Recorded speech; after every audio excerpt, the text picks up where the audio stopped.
Shalom, Tuhan Yesus sudah melihat firman Tuhan pada hari ini, Rabu, tanggal 12 Juni 2024. Ya, saya mendalam firman Tuhan, Keluaran 23 ayat yang pertama hingga ayat yang ke-33. Demikianlah firman Tuhan. Janganlah engkau menyebarkan kabar bohong, janganlah engkau membantu orang yang bersalah dengan menjadi saksi yang tidak benar. Ayat yang ketiga, mereka tidak akan tetap diam di negerimu, supaya mereka jangan membuat engkau berdosa kepadaku dengan beribadah kepada Allah mereka, sebab tentulah hal itu menjadi jarat bagimu. Demikianlah firman Tuhan. Ibu saudara-saudara sekalian saya cinta dalam Tuhan Yesus Kristus, firman Tuhan hari ini menjumpai kita khususnya di Keluaran 23 ya. Di ayat yang pertama mengatakan ya, janganlah engkau menyebarkan kabar bohong ya. Jadi kita anak Tuhan, jaga mulut kita supaya tidak ada kabar bohong ya. Lebih bagus kabarkan firman Tuhan daripada mengabarkan kabar dusta dan bohong ya. Dan tentu Tuhan jijik semua itu ya. Tuhan jijik antara penipu, orang penipu ya. Janganlah engkau menyebarkan kabar bohong ya. Jadi intinya jangan kita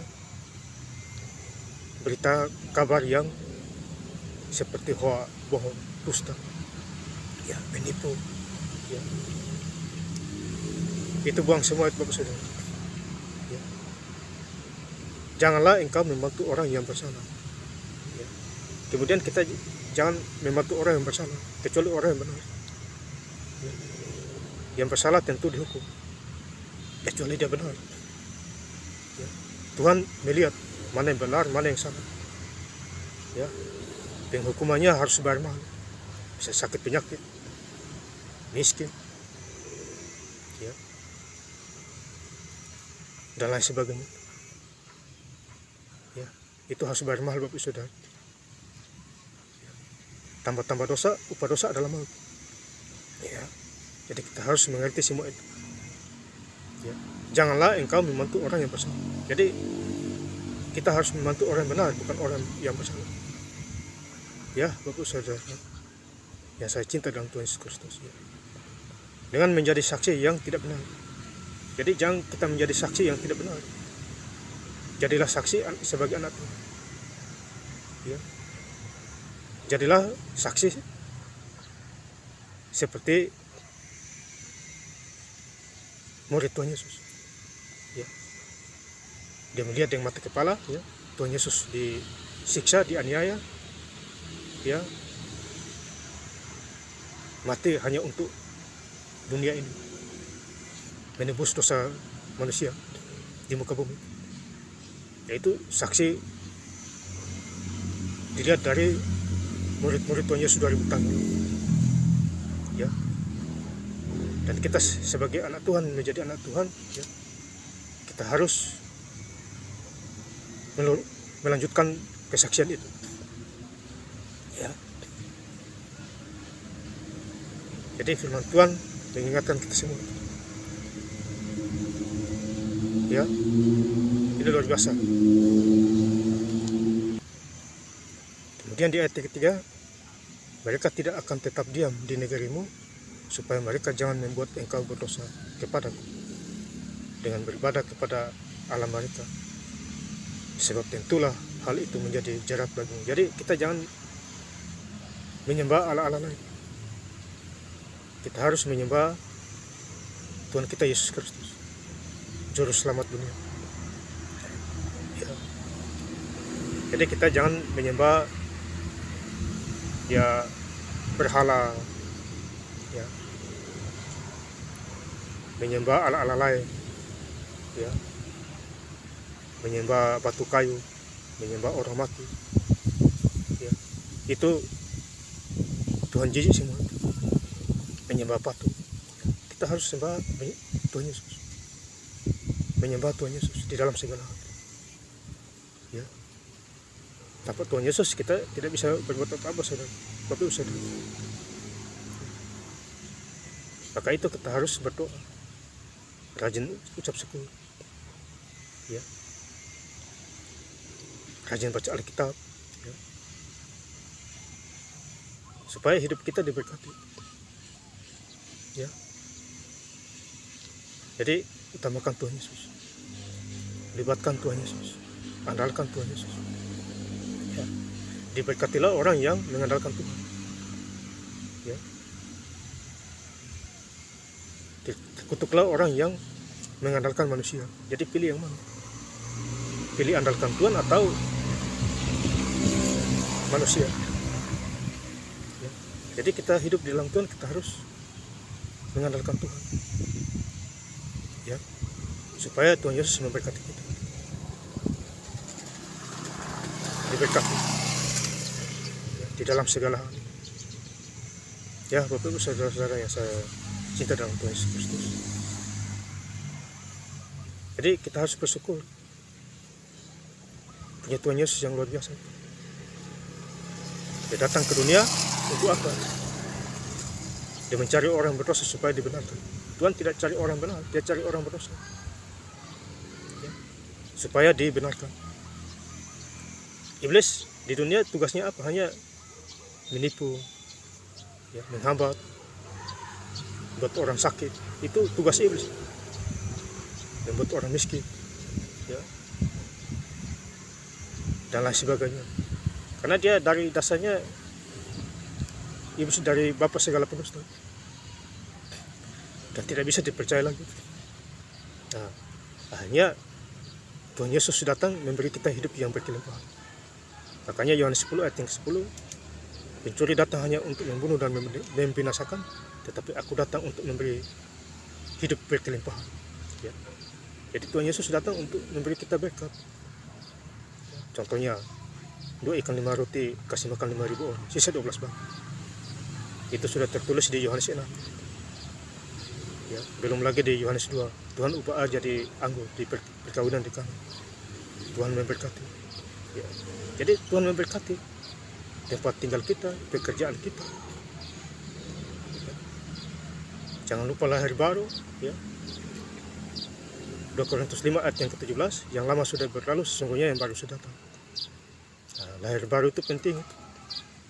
Kuk perhambaan buang semua itu, ya. Yang menghambat itu buang semua itu. Galatia 5 ayat yang 1, ya. Kita sudah dimerdekakan oleh Kristus, ya. Jangan jadi lagi kuk perhambaan, ya. Merdeka karena Tuhan Yesus Kristus, ya, yang menjaga dan melindungi kita, ya. Selagi kita masih ada kesempatan, kita harus bersyukur, ya, kepada Tuhan Yesus Kristus, ya, penghuni surga. Hidup di dunia ini cuma hanya sementara, Bapak Saudara, ya. Batas umur kita ada batasnya, 70-80, ya. Kalau kuat, ya. Ada orang hidup masih 17, 18, 19 sudah mati duluan ketimbang yang umur 50, 60, 70 masih hidup, ya. Jadi intinya kita hidup di dunia ini hanya sementara, ya. Jangan angkuh, jangan sombong, ya. Kalau diberkati oleh Tuhan, ya, jangan sombong, ya. Jangan sampai ada balasannya, ya. Tuhan melihat segalanya, ya. Mata Tuhan ada di mana-mana, mata Tuhan Yesus ada di mana-mana, ya. Tuhan itu adalah roh. Makanya Yohanes 4 ayat yang ke-24, kamu menyembah aku dengan roh dan kebenaran. Berarti Allah itu roh, ya. Jadi kita tidak lihat dengan secara fisik. Manusia dengan manusia lihat secara fisik. Kita lihat matanya, hidungnya, rambutnya, wajahnya, itu fisik. Tuhan Yesus tidak bisa dilihat dengan fisik, ya. Hanya dengan Roh Kudus. Nah, itu Roh Kudus tidak bisa dilihat juga, ya. Roh Kudus itu firman Tuhan, ya, Bapak Saudara. Jadi kalau dengan firman Tuhan berarti itu suara Tuhan di Alkitab, Ya. Karena isi Alkitab adalah suaraku. Ya, Bapak Ibu Saudara. Jadi kita harus mengerti cara-cara hidup. Ya. Saya dulu tidak dikasihani, sekarang saya sudah dikasihani. Ya.